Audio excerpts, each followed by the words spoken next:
L'hypothyroïdie est le fonctionnement insuffisant de la glande thyroïde qui ne sécrète plus suffisamment d'hormones thyroïdiennes ou même pas du tout. Le plus souvent, c'est une affection qu'on appelle auto-immune, c'est-à-dire que l'organisme développe des anticorps qui détruisent ses propres tissus, dans le cas particulier, sa thyroïde.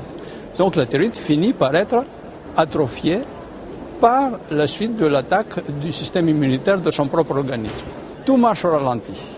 Les gens sont fatigués, ils sont somnolents, ils font en une demi-heure ce qu'ils faisaient en 5 minutes, ils parlent lentement, ils entendent mal, une voix plus grave.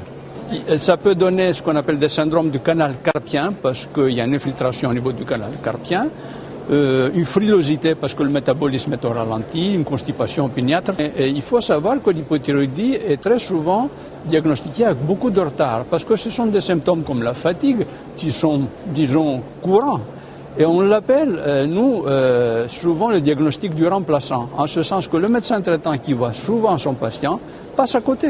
Et c'est un remplaçant qui, voyant pour la première fois le patient, est frappé par son aspect et fait le diagnostic. Une fois le diagnostic soulevé, il est très facile à faire pour une simple prise de sang.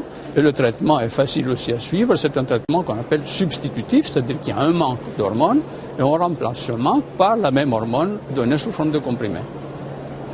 Le traitement de l'hypothyroïdie est simple. On donne la thyroxine, qui est l'hormone thyroïdienne, sous forme de comprimés ou de gouttes. En cherchant, on se donne 2 ou 3 mois pour trouver la dose qui convient à chaque individu selon son poids.